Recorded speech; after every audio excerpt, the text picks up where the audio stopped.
ओम शांति। 19 जुलाई 2023 प्रातः मुरली। ओम शांति। बाप दादा मधुबन। मीठे बच्चे, तुम्हारा ये जन्म बहुत ही अमूल्य है, क्योंकि बाप स्वयं इस समय तुम्हारी सेवा करते हैं। लक्ष्य सौंप से तुम्हारे वस्त्र साफ करते हैं। प्रश्न: जो अल्लाह को सृष्टि का रचयिता कहते हैं, उनसे कौन सा प्रश्न पूछना चाहिए? उत्तर: उनसे पूछो, जब अल्लाह ने सृष्टि रची तो रचना के लिए उन्हें फीमेल चाहिए। भला अल्लाह की फीमेल कौन? गॉड फादर कहते हो तो जरूर मदर भी चाहिए ना। तुम बच्चे इस गुहा राज को अच्छी तरह से जानते हो। अल्लाह की फीमेल है ये ब्रह्मा, यह तुम्हारी बड़ी माँ। इस बात को मनुष्य समझ नहीं सकते। गीता किसने ये सब खेल रचाया? ओम शांति। बच्चे जानते हैं, कोई भी मनुष्य इस गीत का यथार्थ अर्थ कर न सके। नाटक बनाने वाले भी नहीं समझते, ऐसे गीत बना देते हैं जैसे शास्त्र बना देते हैं, समझते कुछ भी नहीं। तुम वेदों के लिए कहते हो ये धर्मशास्त्र नहीं है, शास्त्र कहेंगे लेकिन धर्मशास्त्र नहीं है। जब अब धर्म शास्त्र से कुछ फायदा होना चाहिए। धर्मशास्त्र का अर्थ भी नहीं समझते हैं। शास्त्र अर्थात जिससे कोई धर्म स्थापन होता है किसी द्वारा, तो पूछना चाहिए वेद उपनिषद किस धर्म के शास्त्र हैं, वह धर्म किसने स्थापन किया? इनसे तो कोई धर्म ही नहीं निकलता है। कौन कौन से धर्म है वह भी समझा जाता है। जैसे झाड़ में मुख्य है थुर, तना, फिर बड़ी टाल, फिर छोटी छोटी टालियाँ निकलती हैं, तो बच्चों को समझा जाता है ये जो धर्म शास्त्र है सब शास्त्र में शिरोमणि गीता वह थुर, उनके बाद बाकी सब ठहरे रचना। ये इस्लामी, बौद्धिक, क्रिश्चियन आदि यह सब कल्प वृक्ष के टाल हैं। गीता में भी लिखा हुआ है मनुष्य सृष्टि का झाड़ है, तो ये झाड़ का राज बुद्धि में अभी बैठा है। इसका मुख्य थुर है आदि सनातन देवी देवता धर्म। इस झाड़ की भेंट बढ़ के झाड़ से की जाती है, वह बहुत बड़ा होता है। झाड़ जब पुराना होता है तो उनका थुर, तना सड़ जाता है, बाकी टालें रहती हैं। ये भी ऐसे ही है। बच्चे जानते हैं इनका थुर जो देवी देवता धर्म था वह अब है नहीं। परमात्मा 24 अवतार लेते हैं तो वह सर्वव्यापी हो नहीं सकते। 24 जब अवतार लेते हैं तो उनको सर्वव्यापी कैसे कहेंगे? नई बात है ना। कितना बड़ा झाड़ है, थुर है ही नहीं। एक भी मनुष्य नहीं जो कहे हम आदि सनातन देवी देवता धर्म के हैं। सत्यु को लाखों वर्ष पिछाड़ी में ले जाती हैं। कितनी मुश्किलात की बातें हो गई हैं। अब सभी मनुष्य दुखी ही दुखी हैं। सुखी कौन हो सकता है? सन्यासियों की बुद्धि में भी भेंट आएगी नहीं कि यहाँ काग विष्टा समान सुख है और अथाह दुख है। ये उनको पता नहीं है। अब बाप बतलाते हैं तुमको अथाह सुख में फिर ले जाता हूँ। इस समय अपना पाठ बजाए सभी कुछ करके छिप जाते हैं। यूँ तो सभी पाठ बजाते हैं, इस्लामी, बौद्धी आदि सब छिप जाएंगे, ऊपर चले जाएंगे। यह भी कोई नहीं जानते। मनुष्य को ही समझा जाता है, जानवर को नहीं बताएंगे। मनुष्य का जन्म सबसे ऊंचा गाया जाता है।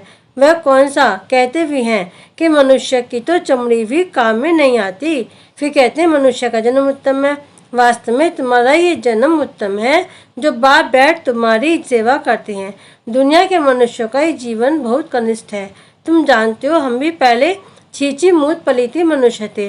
अब बाबा हमारे इस वस्त्र को ज्ञान लक्ष्य सौंप से साफ करते हैं और कहते हैं अब अपने बाप को याद करो। इस दुनिया में बाप को कोई भी नहीं जानते हैं। बाप को जाने तभी तो बच्चे बने, शिव के बने, ब्रह्मा के बने, तब पोते कहलाएं। ब्राह्मण भी दो प्रकार के हैं, एक है मुखवंशावली, दूसरे हैं कुकवंशावली। तुम ब्रह्मा के मुखवंशावली, ब्रह्मा कुमार कुमारियाँ। ब्रह्मा का बाप कौन? शिव बाबा। उनका बाप तो कोई होता नहीं। तुमको पढ़ाने वाला भी वह है, तुम्हारा गुरु भी वह है। अभी सम्मुख बैठे हैं, फिर छिप जाएंगे। पति दुनिया को पावन बनाए, देवी देवता धर्म की स्थापना कर और सबको मुक्ति धाम में ले जाएंगे। 21 जन्मों का सुख दे दिया, फिर और क्या चाहिए? बाबा सदा सुखी तो बनाते हैं, बाकी ऊंचा पद पाने के लिए पुरुषार्थ करना पड़े। श्री कृष्णपुरी को सुखधाम कहा जाता है। श्री नारायण का बचपन नहीं दिखाती है, श्री कृष्ण का स्वयंवर दिखाते हैं। अगर राधे से स्वयंवर हुआ तो फिर उनका नाम क्या बदली हुआ वह दिखाते नहीं। लक्ष्मी नारायण का तो मनुष्यों को पता नहीं, उनके जीवन चरित्र को कोई न जानते नहीं। तुम अभी समझ रहे हो, कोर्टों में कोई निकलेगा जिसने पूरा चक्र लगाया होगा। यह तुम जानते हो। भक्ति वह करते जो पहले पहले पूज्य से पुजारी बनते हैं। भक्त तो सभी हैं, सरसों के मुआफिक मनुष्य हैं, तुम जानते हो। अब बेचारे सभी मौत की चक्की में हैं। अब तुम बच्चों को बहुत बड़ी बुद्धि मिली है। 84 जन्मों का चक्र बुद्धि में रखना बड़ा सहज है। हम अभी ब्राह्मण हैं, सो फिर देवता बनेंगे, फिर 84 जन्म लेने पड़ेंगे। हम सो का अर्थ भी बच्चों को समझाया है। हम सो हम यहीं गाती हैं और धर्मों में अक्षर ही नहीं। ओम माना भगवान समझ लेते हैं, वास्तव में ओम अर्थात अहम आत्मा। वे फिर उल्टा कह देते हैं आत्मा सो परमात्मा। अच्छा फिर क्या हो, हम शरीर तो है नहीं। परमपिता परमात्मा तो ऐसे कह ना सके कि अहम आत्मा मम शरीर। वह बाप कहते हैं अहम आत्मा तो बरोबर है, हमने ही शरीर लोन पर लिया है। ये हमारी जूती नहीं है, हमारे पैर है ही नहीं, हमारे चरणों की पूजा हो नहीं सकती। कैसे के चरण हैं, हमारे तो है ही नहीं। मैं हूँ निराकार, यूँ तो आत्मा भी निराकार है, परंतु वह 84 जन्मों में आती है। मेरा शरीर तो है नहीं, मैं अशरीर हूँ। तुमको भी कहता हूँ अशरीर बनकर मुझे याद करो। तुम जानते हो बाबा आया हुआ है, उनका क्या पाठ है, पति सृष्टि को पावन बनाना। निराकार तो जरूर कोई शरीर में आया होगा, मनुष्यों को पता न होने के कारण उन्होंने फिर नाम लिख दिया है फर्स्ट प्रिंस श्री कृष्ण का। जब श्री कृष्ण यहाँ कैसे आ सकता, ये समझकर फिर समझाना है। टैगोर आदि गीता की कितनी महिमा करते थे। वास्तव में ये श्री कृष्ण के बहुत जन्मों के अंत का जन्म है, जिसमें शिव बाबा बैठ गीता ज्ञान सुनाते हैं। बाबा कहते हैं मैं छोटे बच्चे के तन में कैसे बैठ सुनाऊंगा, जरूर अनुभवी रथ चाहिए। धर्मानुसार हमारा ये रथ मुकर्रर है, ऐसे नहीं कि फिर दूसरे कल्प में और रथ लूंगा। ब्रह्मा द्वारा ही स्थापना करेंगे। कल पहले भी तुम ब्रह्मा कुमारियों ने ब्रह्मा द्वारा वर्षा लिया था। अब बाप कहते हैं और संग तोड़ मुझ संग जोड़ो, मेरा तो शिव बाबा दूसरा न कोई। तुम माता पिता जिसकी इतनी महिमा है, अभी तुम उनके सम्मुख बैठे हो। विचार किया जाए बरोबर हमको किसने रचा है। कहते हैं अल्लाह ने रचा, तो जरूर अल्लाह की कोई फीमेल भी होगी। अल्लाह तो निराकार है, उनकी फीमेल फिर कहाँ से आई। तुम गॉड फादर कहते हो, तो फादर हमेशा रचता होता है, मदर ही है ना, तो उनको फादर कैसे कहेंगे। बच्चा पैदा होता है तभी फादर कहते हैं ना। ये किसको पता नहीं गॉड फादर की फीमेल कौन है, यह सबसे गुआ बात है। आदम बीवी दोनों हैं, आदम उनको कहेंगे तो फिर सरस्वती को बीवी नहीं कह सकती। वह बीवी हो तो फिर उनकी माँ कौन, ये बड़ी समझने की बातें हैं। बाप भी बैठ समझाते हैं, इस हिसाब से यह ब्रह्मा मेरी सचनी हुई, इसके मुख द्वारा रचता हूँ तुम बच्चों को। ब्रह्मा तन में प्रवेश करता हूँ, उन्हों को संभालने लिए फिर जगत अम्बा निमित्त बनी हुई है। आदिदेव ब्रह्मा और जगत अम्बा सरस्वती, यह कौन है। विवेक कहता है ब्रह्मा की बेटी है, तो रचना कैसे रची, ब्रह्मा द्वारा रचा, तो यह बड़ी माँ। फिर संभालने के लिए मम्मा भी है, बाबा भी है। पहले नंबर में सरस्वती जाती है। जगत अम्बा की कितनी महिमा है।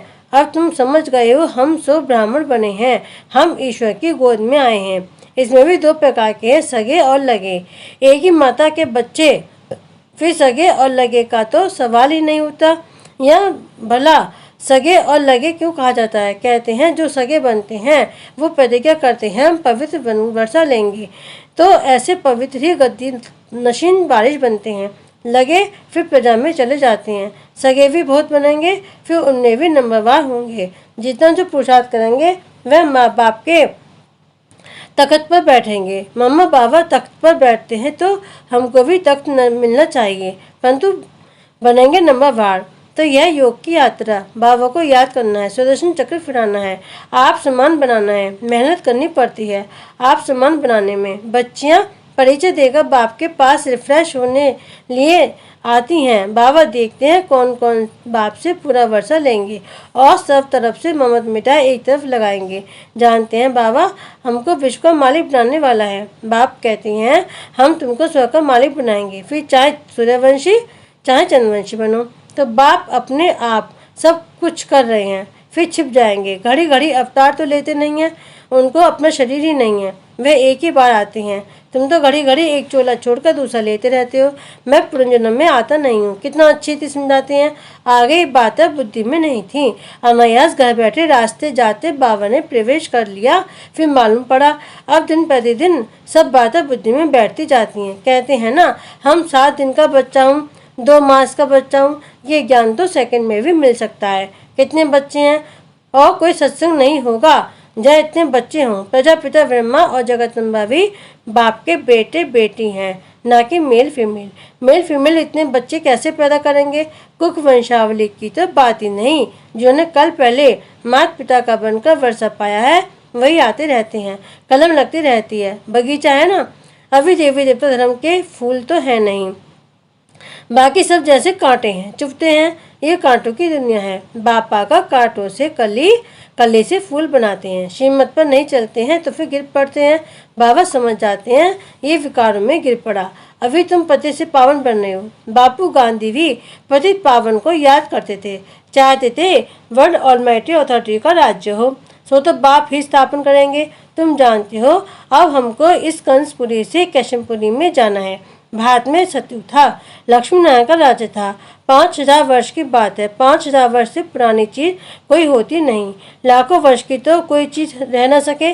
देखो तुम बूढ़ी माता गुड़गांव से आई हो माता पिता पास, जिनसे वर्षा मिलना है। बाप भी बुढ़ियों को देख खुश होते हैं। 5000 वर्ष पहले भी आकर वर्षा लिया था। सारा मदा पुरुषार्थ पर है। तुम बुढ़ियाएं इतना ज्ञान उठा नहीं सकती।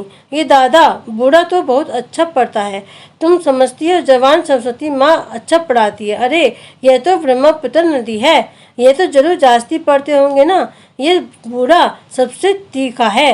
वह तो फिर भी बेटी हो गई। बुढ़ियों के लिए भी है बहुत सहज। बाबा को याद करते रहो। ओहो शिव बाबा कुर्बान जाऊं, आप तो सुखधाम ले जाते हो। बस ऐसे खुशी में रहो तो भी बेड़ा पार है। हमेशा समझो शिव बाबा समझाते हैं, इनको छोड़ दो। ऐसे समझो शिव बाबा सुनाते हैं तो बुद्धियोग शिव बाबा पास जाने से विक्रम विनाश होंगे। मम्मा भी शिव बाबा से सुनकर सुनाती है, सदैव एक शिव बाबा की याद रहे तो विक्रम विनाश होते रहेंगे। अच्छा मीठे मीठे सिकिलदे बच्चों प्रति माता पिता बाप दादा का याद प्यार और गुड मॉर्निंग। रूहानी बाप की रूहानी बच्चों को नमस्ते। हम रूहानी बच्चों की रूहानी बाप दादा को याद प्यार गुड मॉर्निंग और नमस्ते नमस्ते। ओम शांति। धारणा के मुख्य सार। नंबर 1, गद्दी नशीन बक्का वारिश बनने के लिए पवित्रता की प्रतिज्ञा का सगा बच्चा बनना है और संग तोड़ एक संग जोड़ना है। दूसरा, आप सामान बनाने की सेवा करनी है। कांटे से कली से फूल बनना और बनाना है।